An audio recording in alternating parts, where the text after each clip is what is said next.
आपको क्या लगता है मैं अच्छा एक्टर हूँ? उसने बोला हाँ। देश भर में आप सब लोग मानते हैं आपको, आप अच्छे एक्टर हैं। मैंने उससे कहा कि भैया मेरे पास कोई सर्टिफिकेट नहीं है जो कहता है कि मैं अच्छा एक्टर हूँ।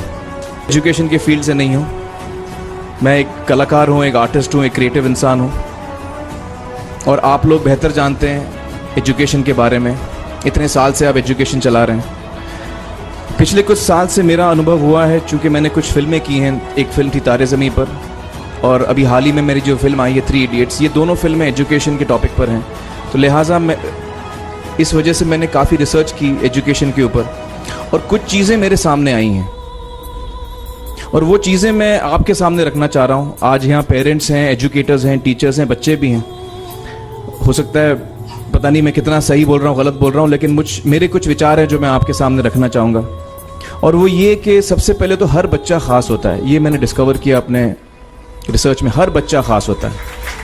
हर बच्चे में हमारी तरह, आपकी तरह और हमारी तरह, हर बच्चे में कुछ ना कुछ काबिलियत होती है, कुछ ना कुछ कमज़ोरी होती है। मुझ में भी कमज़ोरी है, काबिलियत है। आप में भी कुछ ना कुछ काबिलियत और कमज़ोरी है, और हर बच्चे में कुछ ना कुछ कमज़ोरी और काबिलियत होती है। और हमें as parents, as elders, as education system, हमें हर बच्चे की खासियत को पहचानना है, उसे मदद करनी है। उसकी क्या खासियत है, उसका क्या दिल चाहता है, उसे किस चीज़ में खुशी मिलती है, वो हमें उसको हेल्प करना है कि हम उसको वो ढूंढ सके, और उसमें हमें सपोर्ट करना है। और जो उसकी कमज़ोरी है उसमें हमें उसको सपोर्ट करना है। मुझे अक्सर एजुकेशन इंस्टीट्यूट्स मुझे बोलते हैं कि हम हमारे स्कूल में सारे बच्चे पास होते हैं, हमारे स्कूल में सारे बच्चे फर्स्ट आते हैं, या हम जो बोर्ड एग्ज़ाम है उसमें हमारे सारे बच्चे पास होते हैं। मुझे एक सवाल पूछना है कि हमारे कितने बच्चे खुश हैं? सबसे बड़ा सवाल मेरा ये है, how many of our children are happy? क्योंकि देखिए, पढ़ाई लिखाई तो हम सीख ही लेते हैं। जब मुझे कोई चीज़ सीखनी होती है तो मैं कुछ ना कुछ करके सीख ही लेता हूँ।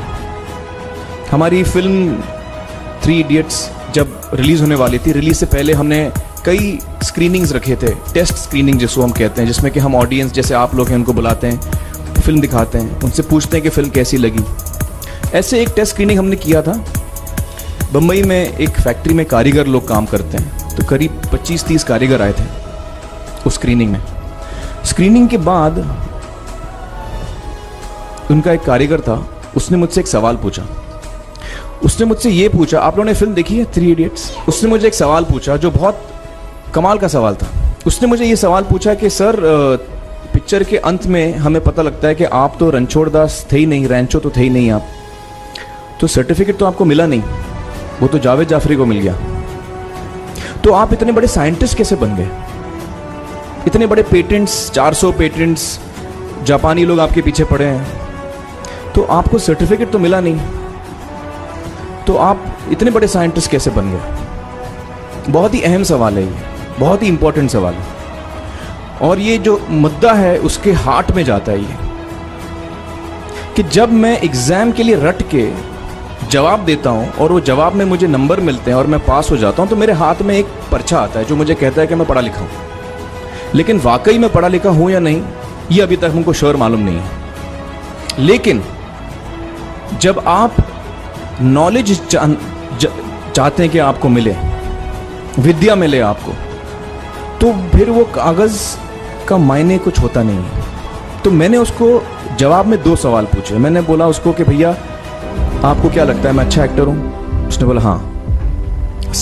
देश भर में आप सब लोग मानते हैं आपको, आप अच्छे एक्टर हैं। मैंने उससे कहा कि भैया मेरे पास कोई सर्टिफिकेट नहीं है जो कहता है कि मैं अच्छा एक्टर हूँ। मैंने फिर उससे एक सवाल पूछा कि मैंने सुना आप बहुत अच्छे कटर हैं, आपके जो बॉस मुझे बताते हैं कि आप उनके मेन कटर हैं और आपकी बड़ी इज्जत करते हैं वो, आपके पास कोई पर्चा है, सर्टिफिकेट है जो मुझे बताता है कि आप कटर हो? उसने बोला नहीं सर। तो मैंने बोला आपका जवाब आपको इधर ही मिल गया। Education is beyond marks, education is beyond grades, education is what you learn. और मेरी इच्छा है कि हिंदुस्तान में हम एजुकेशन को इस नज़रिए से देखें कि हम अपने बच्चों को वाकई शिक्षा दें, और शिक्षा हम खुशी से दें। क्योंकि शिक्षा में सिर्फ ज्ञान नहीं होता, शिक्षा में एक और चीज़ मिली हुई होती है, वो ये है कि हम अपने बच्चों को डेवलप करते हैं एज ह्यूमन बींग्स। आगे चल के वो ज़िंदगी में अच्छे इंसान बने, आगे चल के वो अपने पैरों पे खड़े रह सकें, आगे चल के वो इज्जत की ज़िंदगी जी सकें, आगे चल के वो दूसरों के बारे में ध्यान रखें, आगे चल के वो किसी के चेहरे पे मुस्कुराहट ला सकें, आगे चल के वो किसी की मदद कर सकें। This is what we should develop of our children. ये मेरी फीलिंग है। मैं जहाँ भी देखता हूँ, ये मेरे साथ भी हुआ है जब मैं छोटा था। जब से हमारे बच्चे छोटे होते हैं, जब से बच्चे पैदा होते हैं, बच्चा घर आता है, हम बच्चे को पूछते हैं भाई मार्क्स कितने मिले, फर्स्ट आए कि सेकंड आए? वो बोलता है सेकंड। सेकंड आए तो अरे फर्स्ट नहीं आए, डांट पड़ती है उसको। जो बोलता है मैं 10th आया तो उसकी तो हालत ही बुरी हो जाती है। बच्चे को लगता है यार ये फर्स्ट आना बड़ा ज़रूरी है। उसको रेस में हम पूछते हैं तुम रेस में फर्स्ट आए कि सेकंड आए? में हम उसको बचपन से, जब से वो लोअर केजी में होता है, जब लोअर केजी में रेस होती है, चमचा मुंह में लगा के उसमें नींबू डाल के भागते हैं। उसमें भी हम बच्चे को पूछते हैं अरे मेरा बेटा फर्स्ट आएगा, ला दो बेटा मेरा फर्स्ट आना। मतलब पेरेंट्स चिल्ला रहे हैं बेटा भागो, मतलब नींबू लेके भागो। तो उसमें होता क्या है कि बच्चे को लगता है कि यार ये बड़ा जरूरी है। मेरे पेरेंट्स को हमेशा, मेरे पेरेंट्स मुझे एक ही सवाल पूछते हैं, मैं फर्स्ट आया कि नहीं। उसके जहन में ये बात बैठ जाती है कि मेरे को अव्वल आना है, मेरे को compete करना है, मेरे को बाकी लोग से आगे निकलना है। टीचर्स भी यही सवाल उसको पूछते हैं आमतौर पे। ये मेरे साथ हुआ है। होता क्या है कि जब वो बच्चा 21 साल का होता है तो वो बड़ा सेल्फिश हो जाता है, और उसको सेल्फिश हमने बनाया, हमारे सिस्टम ने बनाया। वो अपने बारे में सोचता है और किसी के बारे में नहीं सोचता, क्योंकि यही हमने उसको ट्रेन किया बचपन से।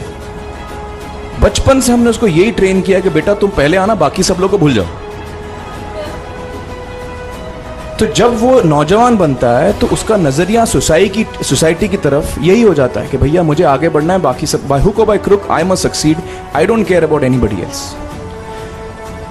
मेरा ये दिल कहता है, मेरा ये दिल चाहता है कि अगर हम जितने यहां पेरेंट्स हैं, एडल्ट्स हैं, यंगस्टर्स हैं जो कल जाके पेरेंट्स बनेंगे, अगर हम अपने बच्चों को ये सीख दें जब वो छोटे हैं, जब वो घर आए हम उसको ये सवाल पूछें, ये नहीं पूछें कि मार्क्स कितने मिले, उसको ये पूछें कि बेटा आज तुमने किसकी मदद की, आज तुमने किसके चेहरे पे मुस्कुराहट लाई। अगर हम उसको ये पूछें तो उसको ये लगेगा कि यार जरूरी ये है। मेरे पेरेंट्स मुझे हमेशा ये पूछते हैं, मार्क्स का तो कभी पूछते नहीं, वो मुझसे ये पूछते हैं कि भैया तुमने किसको हेल्प किया आज। तो हेल्प करना लोगों को, लोगों के बारे में सोचना, लोगों के चेहरे पे मुस्कुराहट लाना, ये मेरे पेरेंट्स के लिए बड़ा इंपॉर्टेंट है। साइकोलॉजिकली वो इस चीज़ के साथ बड़ा होगा। स्कूल वही जाएगा, पढ़ाई लिखाई वही करेगा, वो उसका नज़रिया थोड़ा बदल जाएगा। जब वो बच्चा नौजवान बनेगा, 21 साल का होगा, और सारे बच्चे उस उम्र के जब 21 साल के होंगे, हमारी सोसाइटी चेंज हो जाएगी। क्योंकि तब हमारी सोसाइटी में ऐसे नौजवान होंगे जो खुद के बारे में नहीं सोच रहे, दूसरों के बारे में सोच रहे हैं। तो मुझे लगता है कि सबसे बड़ी चीज़ जो हमारे एजुकेशन सिस्टम में मैं देखना चाहूँगा, जो मैंने अपने स्कूल लाइफ में नहीं देखी, कि हमको ये अहमियत इस पे दी जा रही है कि हम अपने आसपास के बच्चों को कितना हेल्प कर रहे हैं। ये एक बहुत बड़ी तब्दीली अगर आ जाए तो मुझे लगता है कि हमारा देश बहुत सुधर सकता है, बहुत बदल सकता है।